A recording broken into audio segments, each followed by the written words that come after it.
Folks, I took a little time off, actually about a day or so, to take in all of the events from Thursday and thus far today. And I did a little review of President Trump and his dealings with foreign leaders. I gotta tell you, as far as foreign leaders are concerned, I think Donald Trump is on the down low. I think he's a catcher and not a pitcher. I think that he talks a tough game, but when it comes time to actually producing, I think he's turning over and handing these foreign leaders a jar of grease, and they're turning around and telling him, in most cases, the grease ain't necessary. Why do I say this? Well, let's do a little review. Let's start with his dealings with the President of Mexico. Now, unless you've been living under a rock, Donald Trump's main claim to fame has been he's going to build a wall and Mexico is going to pay for it. You heard that everywhere throughout his campaign. And then even after he got elected, he was still sprouting the same thing, and he even went so far as to have a couple of additional rallies after he was the president-elect, and he repeated the same thing. Well,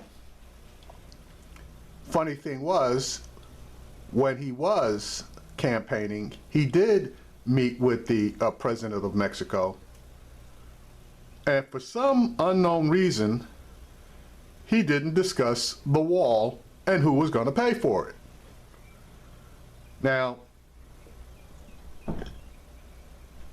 he went one step a little too far, and he has nobody but himself to blame for it.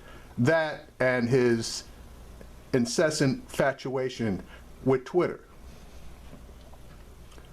When he made his last tweet about the wall and stated that the president of Mexico should not attend a meeting that was scheduled if he was not going to discuss and agree to paying for that wall, the president of Mexico called his bluff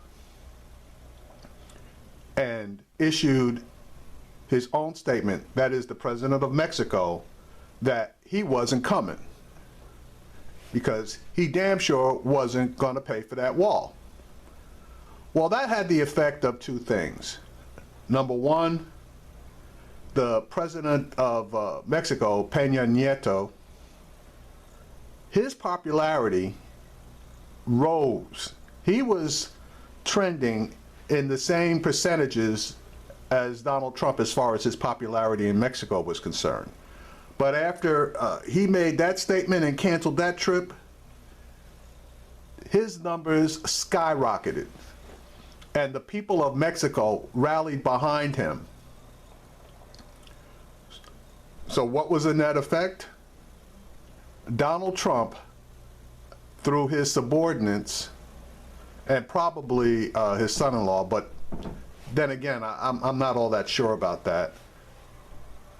They went directly to the president of Mexico and basically begged him to take a phone call from Donald Trump. That occurred on the Friday after he made the statement, so it could have been Jared Kushner that did it. The next day, which would have been that Saturday, the president of Mexico took Donald Trump's phone call. Trump called him, and the president of Mexico told him that he did not want to hear another word about Mexico paying for that wall.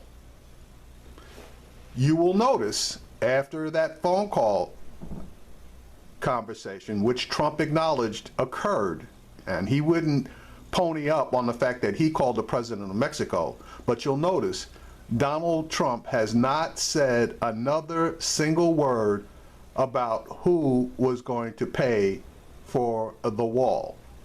Now, it's without a doubt that the United States has the right and obviously the ability to build a wall, as long as we build it on our own territory.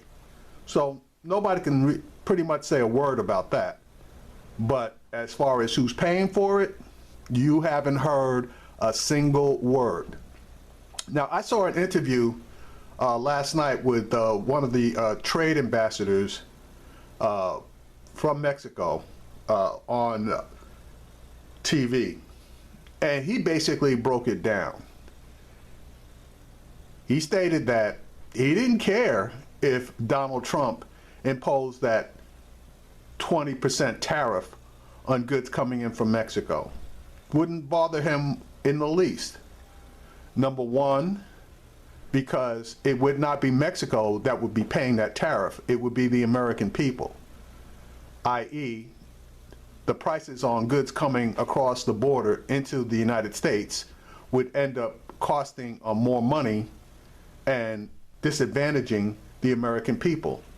Number two, if those products didn't sell, Mr. Trump obviously didn't realize that a lot of the parts and components for the products coming in from Mexico are actually originating in the United States. So it would have the net effect of killing about 5 million jobs in the United States. So he said, fine, go ahead and you can institute whatever tariff you want, although it would be illegal based on the NAFTA agreement. But if you want to do that, go ahead. They didn't have any problem with it. He said they would not be instituting a tariff on the products coming from the United States, because obviously that would be illegal and it would more than likely disadvantage the people of Mexico. So he wasn't into seeing his people hurt, although Mr. Trump apparently didn't have a problem in hurting the people of the United States. So basically, I give that battle to 1, foreign leaders, 0, Donald Trump.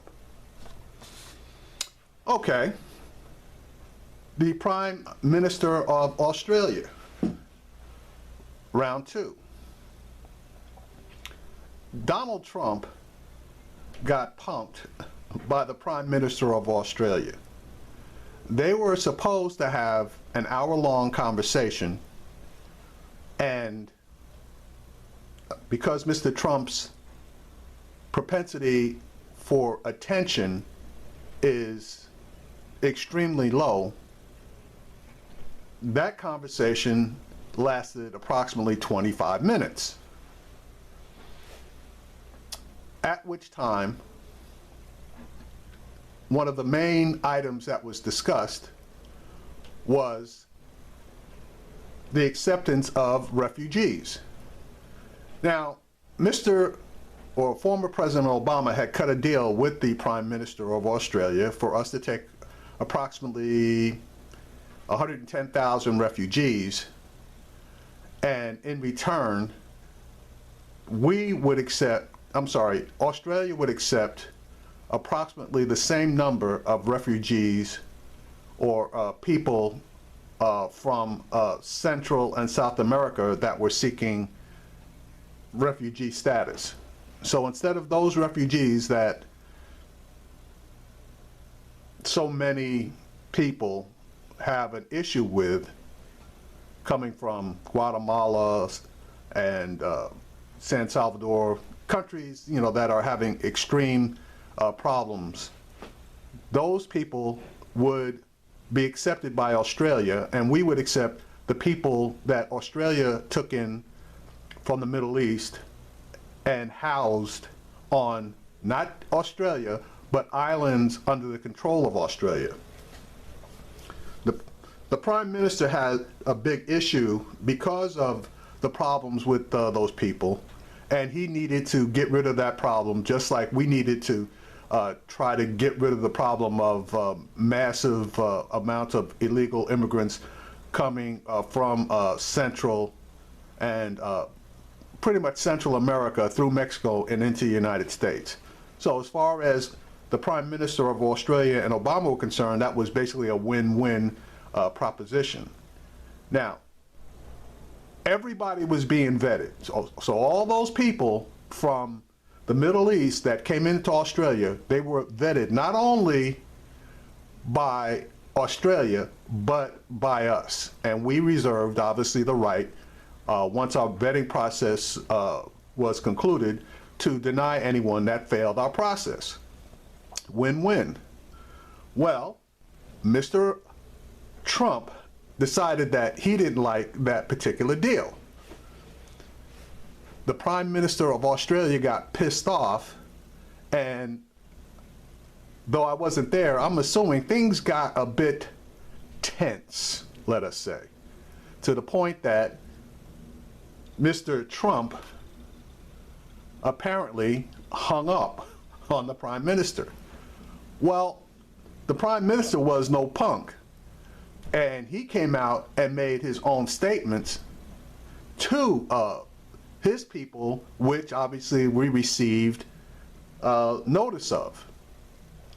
And I honestly believe that behind the scenes, the Prime Minister threatened Mr. Trump with, number one, removing the U.S. soldiers that we have housed, not based, but housed, there's a difference, in Australia. And it had taken President Obama a lot of negotiations in order to get the Prime Minister of Australia to allow us to maintain troops in their country. That threat, I believe, backed off Mr. Trump. Shortly thereafter, Mr. Trump made the announcement that he would, in fact, abide by the deal. So I give that round to Australia, making it 2 foreign leaders, 0 Donald Trump. Next, the Prime Minister of England, Prime Minister May. Now, England is probably our longest standing ally, and whatever the United States does or decides to do, England, as much as Australia, and Australia is right there too, but England, just a tiny bit more, stands with the United States. So if we say something, they basically say the same thing. Well, during her visit, the subject of torture came up. Excuse me. And when they had their joint press conference where they made statements, the Prime Minister of England got a shot in on Donald Trump. And she basically said that the nation of England doesn't believe in torture, they do not torture, and they're not riding with anybody who does torture. Mr. Trump basically had no response to those comments. So other than that, the trip or visit from the Prime Minister of England was, let's say, uneventful, but that was the single most important statement or event during that meeting. So since she got a shot in and he had no snappy response, I'm going to just slightly give that one to the Prime Minister of England. She basically stood up to Donald Trump on the issue of torture. So by my count, that's 3 foreign leaders, 0 for Trump. Now, number 4, the Prime Minister of Canada. Donald Trump issued that bullshit Muslim ban, and he acted like Mr. Macho, that we are going to be proactive and make the security and safety of our citizens number 1, and even though nothing's gone down, we're going to be proactive against these 7 countries. Okay, well, he got challenged, and I'm going to do a separate video on his internal punking, but the Prime Minister of Canada immediately came out and said that Canada believes in humanity and the rights of all to seek asylum when they are being, hunted and persecuted. And he didn't draw the line based on religion, so that anybody that got stranded by Donald Trump's Muslim ban was welcome in Canada. Well, hell, that made Trump look like a horse's ass. So I basically give that one to the Minister of Canada. So by my count, that makes it 4 foreign countries, 0 Donald Trump. Now, here's a biggie. You're going to love this one. And number 5, China. Donald Trump, in his,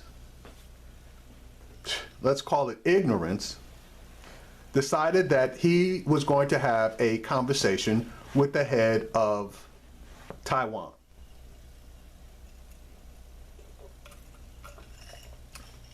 Notwithstanding the fact that we haven't actually had an official, i.e. head of our country, speaking to the head of the head of Taiwan, since the one nation policy was instituted. Now, don't get me wrong, we do deal with Taiwan, we trade with them, we provide them with military assistance, we do all kinds of stuff, but not at an official level. Well, Mr. Trump came out there and made a veiled threat about recognizing Taiwan as the legitimate leader or government of China. Well, that pissed the president of China off to no ends. And if you weren't aware of it, the president of China, through their diplomats, told us, and specifically Mr. Trump, that there would be no more conversations between China and the United States unless, number 1, he apologized, and number 2, he issued a statement recognizing that Beijing was the legitimate head of government for the country of China. Now, there wasn't a lot of publicity about this one, but what happened was a letter was drafted for Mr. Trump, who signed it, and then the head of our national intelligence, Mr. Flynn, and his assistant went over to the Chinese embassy and hand the country of China, and specifically the president. And immediately after, Mr. Trump made a short, brief announcement that didn't get a lot of coverage, where he stated that he considered Beijing the representative for the country of China and the only representative for the country of China. So Mr. Trump bent over again and took it up the booty hole. So I count that as a win for China and a loss for us. By my count, that's 5-0. Okay, so today, Mr. Trump met with the Prime Minister of Japan. Now, Mr. Trump had met with him previously at Trump Towers, and the Prime Minister of Japan had come over and done the same thing that Vladimir Putin has done. He praised Donald Trump. He played to his ego. He did all of the things that you do when you're trying to pump up the volume on a person that you have to have dealings with. And apparently that was successful, because today, when the Prime Minister came to the White House for an official visit, Mr. Trump greeted him warmly and hugged him, which President Obama had never done. He had obviously met with the Prime Minister of Japan, but his relationship was cordial more than anything else. He had allowed that relationship to be handled by Joe Biden. But this particular time, Donald Trump met the Prime Minister at the door, shook his hand, and hugged him, not once, but twice, and invited him down to Mar-a-Lago to play golf over this weekend. Well, that was one. But at the joint press conference that they had today, the Prime Minister got what he wanted. What he wanted was an acknowledgement that the United States would side with Japan over some disputed islands that are in dispute of ownership between China and Japan. Well, the United States said that they side with Japan over those disputed islands. Mr. Trump talked about the need to counter China, and he was very careful in his words. Well, I should say, the speech that was written for him was very careful to dance around China, but the issue of monetary devaluation came up, and Mr. Trump had some fairly strong words about devaluation. But there are two countries in that region that manipulate currency. And that's the words that I should have used, currency manipulation. China is huge on it, and Mr. Trump addressed their currency manipulation. But the second country in that region that manipulates currency is Japan. And Donald Trump never mentioned their name. So, in my opinion, the Prime Minister of Japan gets the win. Oh, I forgot to mention the fact that Donald Trump originally was talking about Japan having to pay more money for the defense that we provide. Not today.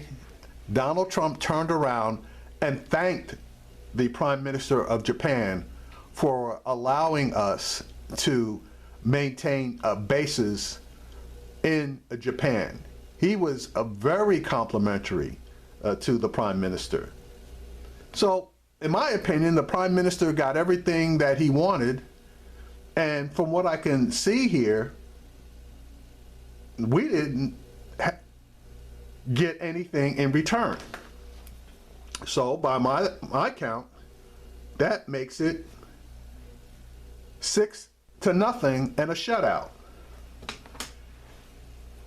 If we continue down this road of Donald Trump giving up the ass to all of these foreign leaders,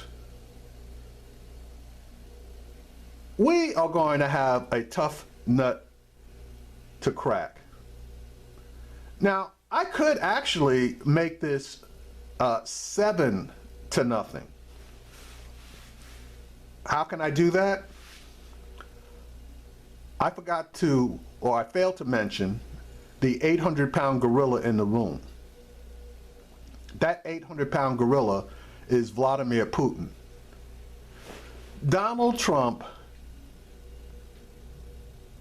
has done zero, nothing to show that we are willing to stand up and be a counterforce against Russia. As a matter of fact, it appears that anytime Vladimir Putin says jump, Donald Trump basically says how high. Did I tell you that Donald Trump has, through the Treasury Department, relaxed certain sanctions against Russia so that they can obtain certain pieces of equipment, and that equipment will be used for the security of their country? A lot of people aren't aware of that one, but it is absolutely true. Now, there's also going to be a matter of whether Trump is actually going to release or stop all of the sanctions that Obama placed on them behind their involvement in our election process. Now, I'm going to speak on that in a separate video when I talk about Donald Trump getting his ass kicked over the past couple of days regarding the Muslim ban. So, anyway, as I stated, Donald Trump is acting like a pussy, and he's getting fucked left and right by the foreign leaders that he has had any significant contact with.